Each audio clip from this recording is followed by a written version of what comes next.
For thousands of years, early humans were infected with lice, scabies, plus whatever local infections were endemic to their area.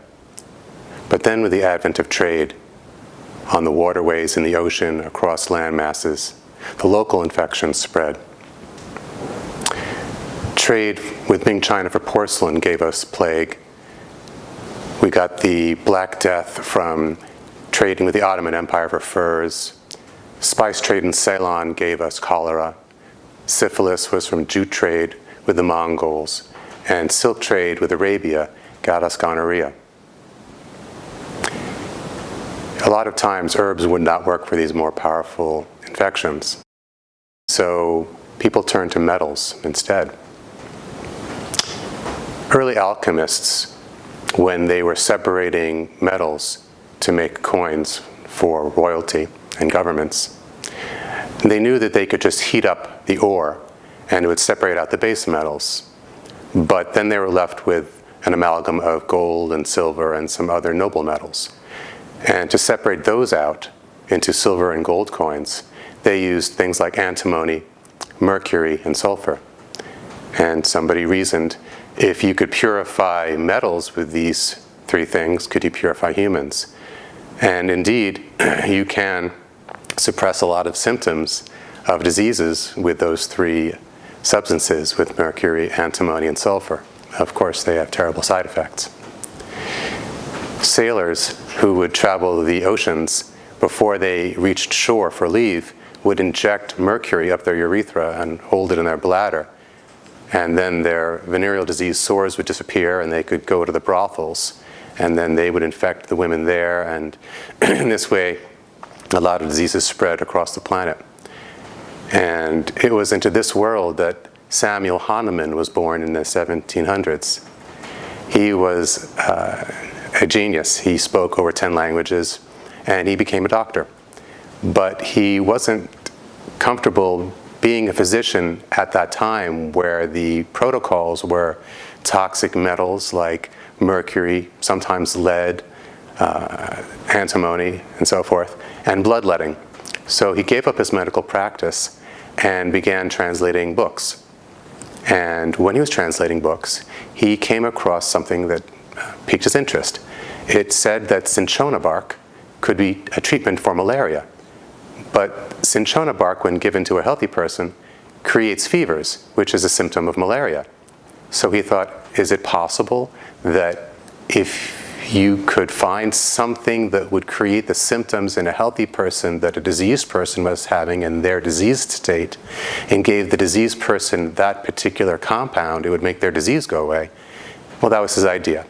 And that became the first rule of homeopathy. Like cures like. He was still looking for a way to deal with all the people who were looking for syphilis treatments and asking for mercury. So at that time, he was also diluting mercury more and more to see just how little he could get away with and still get a result.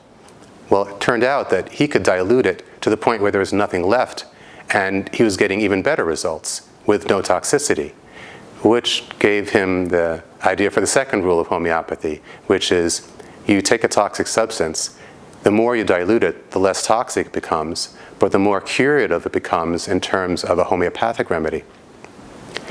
And this was the beginning of his homeopathic career. The third thing he observed was that when he was traveling once either on horseback or in carriage and his remedies were bouncing around, they became more powerful. So then he came up with the third rule of homeopathy, which is if you shake, or his term was succuss, a remedy, it becomes more powerful. So taken all together, we have, if you have a diseased person who has symptoms, find some kind of ingredient in nature that creates the same symptoms when given to a healthy person. Dilute it down and shake it up and give it back to them. And this was the invention of homeopathy. As he was going forward in his career, there were some people that he had a more difficult time curing. And he thought about it and was, what could this be? He came up with three things that he thought would block a good cure. The first was stress or environment. So if the person was continually taking something that was stressing them, maybe they're working in a coal mine and coughing, well, no homeopathic remedy for a cough will work if they keep breathing in coal dust. The second was toxicity, and in this case, he specifically was referring to the toxicity that the doctors of his time were giving. And then the third was something called miasms. Now, miasms are an interesting idea, so let's talk about these. What Hahnemann said is that if you have a disease, specifically a skin disease, but any kind of disease, and you suppress it with a toxic compound, so the disease looks like it's gone away, but it hasn't, it'll go deeper into the tissues and will cause problems later on. He called that a miasm. Not only would it cause problems for you, but for future generations. So a person could get a miasm that they created themselves or inherit one from their ancestors. Maybe a great-great-grandfather treated syphilis with mercury, and now the great-great-grandson is experiencing this miasm of mercury and syphilis issues. Okay, so let's talk about what that might mean in terms of modern-day understanding. When Hahnemann was talking about environment and stress, well, this is epigenetics, lifestyle, diet. These are the common things we know we have to pay attention to. We can't expect to be healthy if we're not eating well, and if we are not exercising and doing all the things that we know are required just for general good health. The second is toxicity and doctor-induced diseases. Well, we are far more toxic now. We have a greater variety of toxins that we're exposed to. Vaccines when we're babies, chemtrails in the atmosphere, all the things in the food and the water, plus the hypermedication, the hyperpharmaceutical medication that our population is going through. What about the third one? What could miasms mean? Well, what I believe Hahnemann was talking about here was lateral or horizontal gene transfer and junk DNA and retroviruses. I'll explain.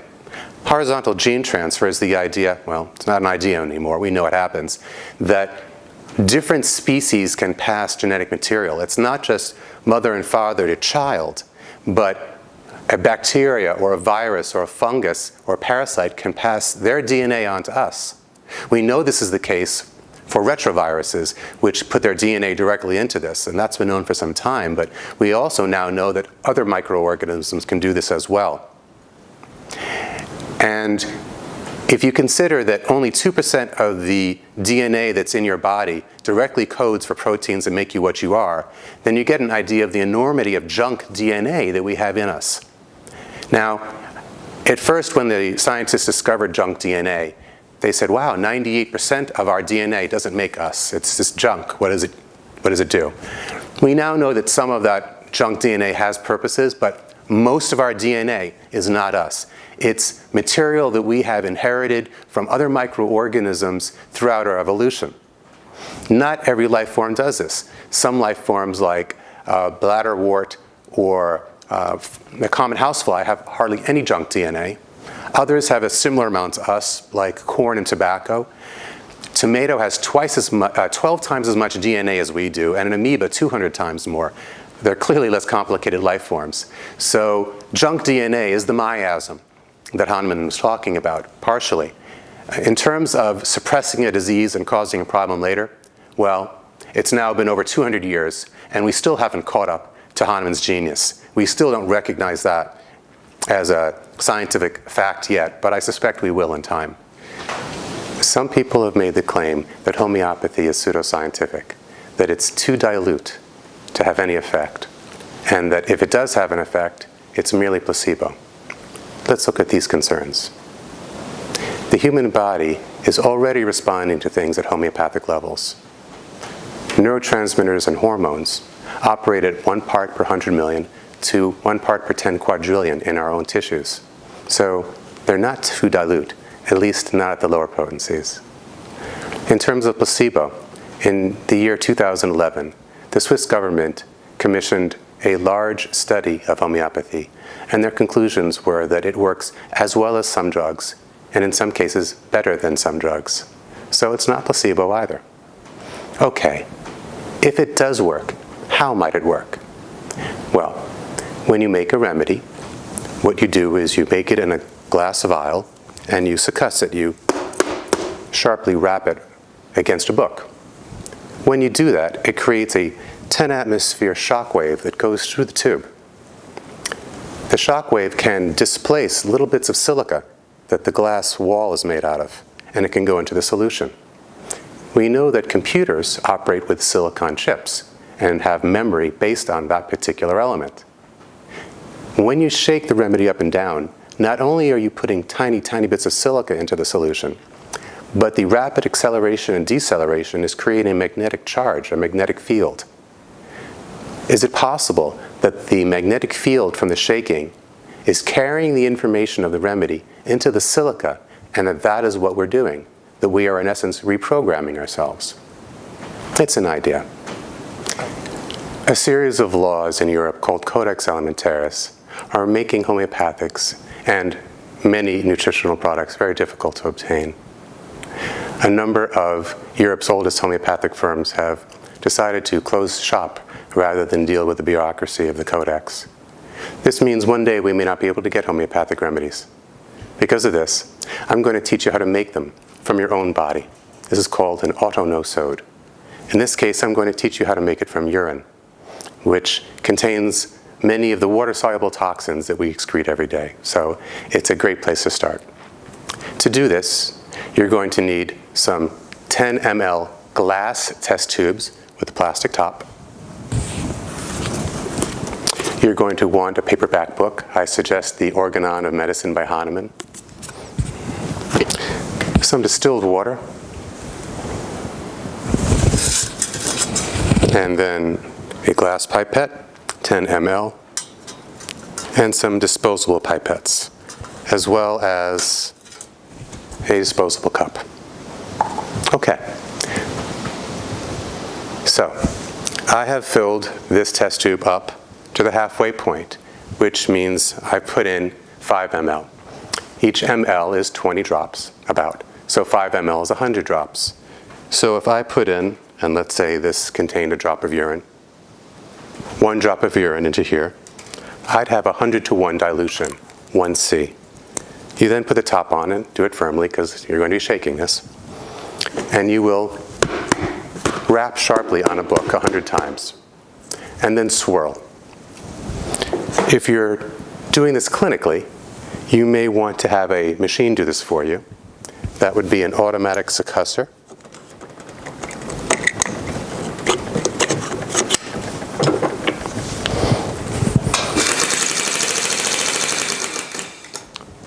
And an automatic vortexer. But you don't need this fancy equipment to make homeopathic remedies. Simply wrap it on a book 100 times, swirl it a bit. Why are we swirling? Well, when we wrap it on the book and create that 10 atmosphere shock wave, we're taking the electrons in the water, going up and down and accelerating and decelerating them, which generates a magnetic field, which may be how we program the silica. When you swirl it, well, if you rotate a magnetic field, you create an electric field. So it may be that swirling adds another bit of benefit. So now we have our first 1C remedy. Now we're going to take this out and pour it into a cup. But there'll always be a little bit that will remain. You don't get it all out. This makes the basis for the next dilution. So we're going to take some distilled water.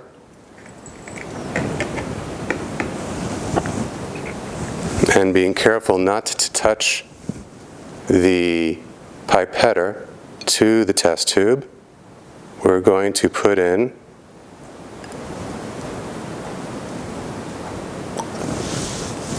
five ml more of distilled water.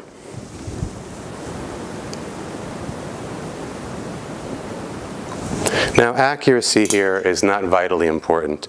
I haven't actually measured that I have exactly 5 ml. It's close enough.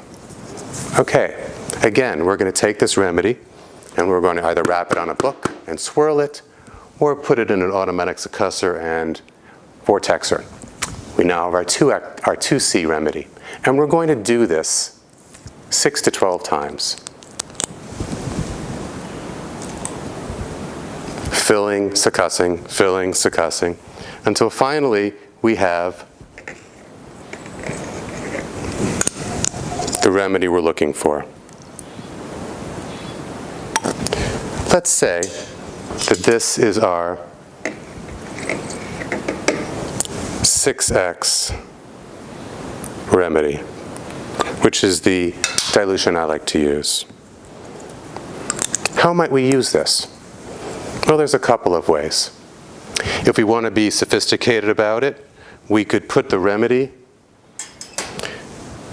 into a little holder with a laser behind it, and we could pass the information through a laser into our skin. But you don't need to do anything that sophisticated. What you can do is simply drink the remedy. Before you do a detox, consider doing something to open up the detox pathways. You might consider glytamins. The more open the pathways are, the more quickly the toxins that you mobilize can leave. Now, how might we use an Autonosode as part of a detox protocol? What I like to do is take something with EDTA in it on day 1. You might consider metacardium. And then get the urine from the next morning and make a remedy from that.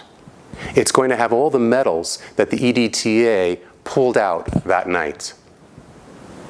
So that remedy would be very personalized for your particular toxic profile. Then you can go back and forth between EDTA and Autonosodes. The EDTA pulling the metals out, the nosodes educating the body to pay more attention to pushing them out from deeper and deeper tissues, and then the EDTA grabbing onto those again.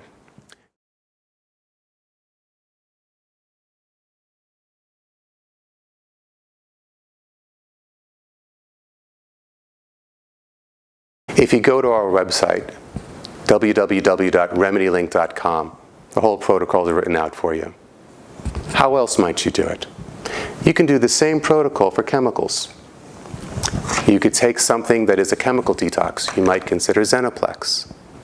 The next morning, capture your urine, or at least 1 drop, and make a nosode, a homeopathic autonosode from that. And then as that flushes it out of you, grab the next day, take another chemical detox to grab onto them. And again, you can go back and forth between the detox of the homeopathic and the detox of the product to continue to get to deeper and deeper levels of toxicity in your tissue. There are a lot of other things you can make homeopathic remedies from that the human body will create. You can do tears for emotional issues.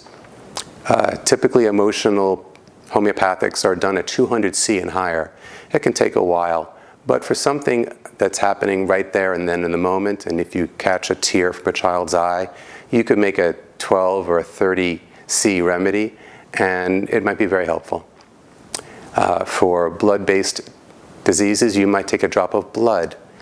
For women with menstrual problems, you could take some menstrual blood.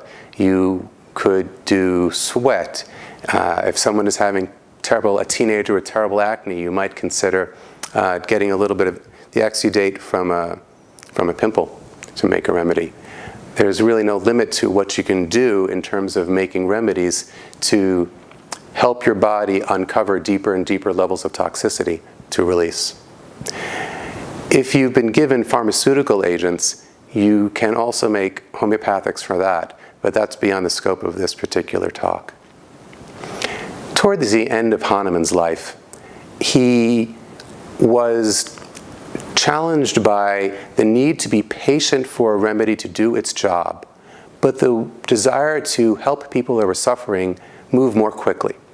And he came up with the idea of the LM potencies. What he came up with was a slight change in how he was doing it. Rather than using dry pellets, he was giving the homeopathic remedies in water. He would do low dilutions but high succussions, and he would put a little rotational energy into there. And finally, he would do what was called plussing, which is you take half the remedy and then you fill it back up with water, spin it a little bit, because from Hahnemann's understanding, you never wanted to give the same remedy twice, so spinning it or succussing it just a little bit would alter it enough that the body would see it as something new. And then that way you could take the same remedy plussed each time 2, 3, 4 times a day, every day, rather than what he had been doing, which was one remedy and then maybe wait weeks, months, even a year before the next one. What we've actually done today is very close to the LM potencies. Homeopathy is a fascinating field. Hahnemann was one of humanity's rare, selfless geniuses that was centuries ahead of his time. If you have any questions about how this might work for you, feel free to give us a call or an email. Take care.